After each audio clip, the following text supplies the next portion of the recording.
Wild Hearts is the latest entry into the well-known Monster Hunter genre. I've spent a good amount of time exploring the wildlands within the game. If you want to see some gameplay, check out the live stream here. I want to share with you my thoughts about the game and answer some vital questions like, is Wild Hearts worth the price? Or, is it comparable to the Monster Hunter series or just a cheap copy? Stick around and find out and see the final rank I give this game. What compels you to hunt? Wild Hearts starts off following a hunter from a far-off land, exploring a beautiful forest. Inside the forest, they run into a large monster imbued with the powers of nature, Kemono. After nearly losing their life, the hunter gets infused with a Karakuri seed, giving them the power to use Karakuri, a lost technology used hundreds of years ago by Kemono hunters.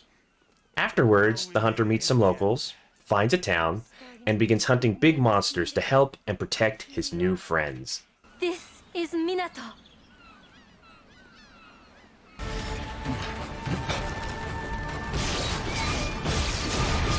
For being a hunting game based around carving up giant monsters, Wild Hearts isn't graphic in terms of blood and guts.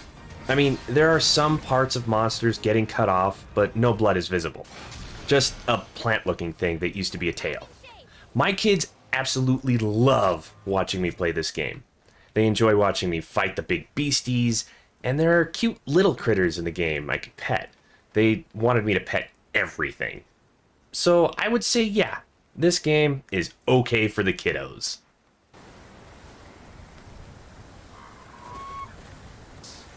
Azuma may well be the place for you. After a short intro, I got to create my character. And let me tell you, there are a lot of options to go through. They have a lot of different options for every bit of the character. Full hairstyles to choose from, or I could select a front I really liked and put it with any back that was available. A lot of different eyes, noses, and voices to make a character wholly unique. And character creation isn't permanent.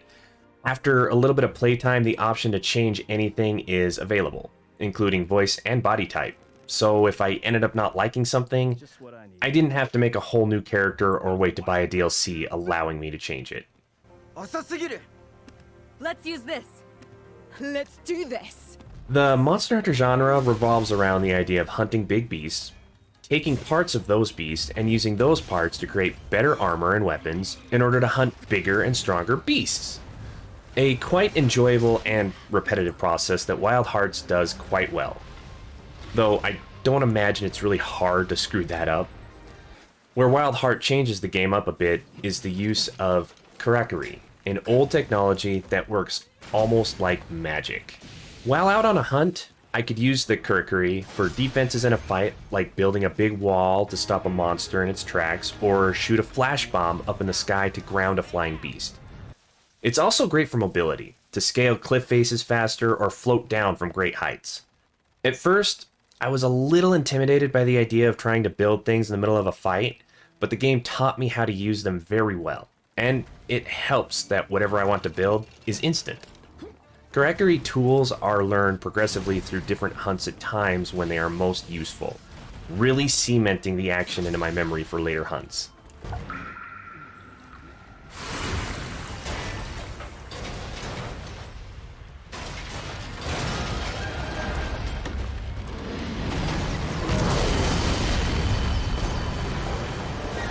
There are two forms of Karakuri.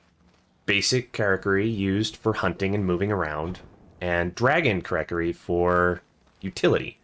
The Dragon Karakuri are things like smithing tables, tents, drying racks. The list is very large. The really cool thing is Dragon Karakuri could be placed anywhere in the zone, so everyone gets their own unique zone. When playing with other people, the zone we played in would be the host zone. It was fascinating seeing the different ideas of a good setup for hunting. I definitely had to take some of the better setups I ran into. Playing online worked very smoothly. I could select a quest and ask to join someone looking for help, or ask for help during my own hunt and anybody could join. There was hardly any lag in a party, and the hunts were so much easier with someone there to support. The only things I didn't like was the occasional mishap with Karakuri blocking my attack, or the fact that only 3 people was the max a party could be. As far as stability, the game did suffer a few hiccups here and there. While playing, sometimes my screen would just freeze, usually in the middle of a fight when it's most inconvenient. It didn't seem to matter whether I was playing online or not, the issue was still there. Almost every hunt suffered at least one freezing moment.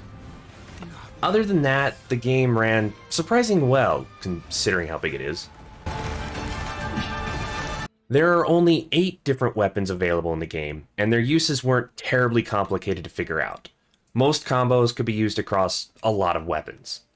They usually have their own unique powerful skill that works with that specific weapon, but I would say the most difficult part of weapons would be figuring out how to move down the upgrade tree. All the trees looked the same for the weapons, but they didn't give the same abilities.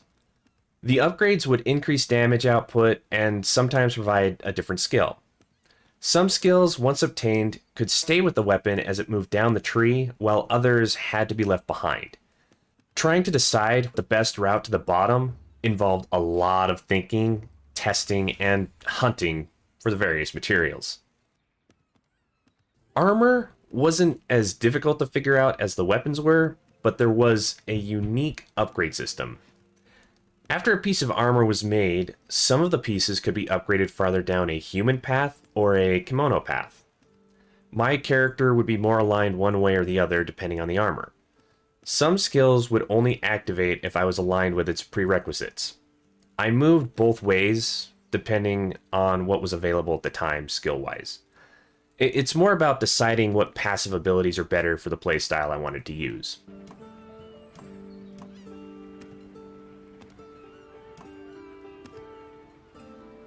Combat in the game worked smoothly for the most part, but there were times where it seemed like the hitboxes would just completely disappear, for me or the beast I was hunting. Hits not connecting when it really feels like some damage should have been done, and sometimes the programming for the monsters could get a little wonky, like they couldn't decide where they really wanted to go and just walked forever or just kind of spun in a circle. But like I said, these instances were few and far between, so it didn't affect gameplay a whole lot. And here we are at the bar. If you made it this far, consider hitting that like and sub for more in the future, huh? Anyway, let's close those curtains, start up a little drum roll. Quick, guess where it's gonna go? And high shelf. Definitely a game worthy of giving Monster Hunter a run for its money. I thoroughly enjoyed my time with Wild Hearts, and I can play it for a long while yet. At about 25 hours in, I feel like I'm probably about halfway through discovering all the different monsters. This game has a lot to offer for the price, and I'm sure any of the little hiccups they had in the first week of release can be easily resolved. Alright, now that I'm done with that, it's time to move on to the next one. I will see you there. Bye!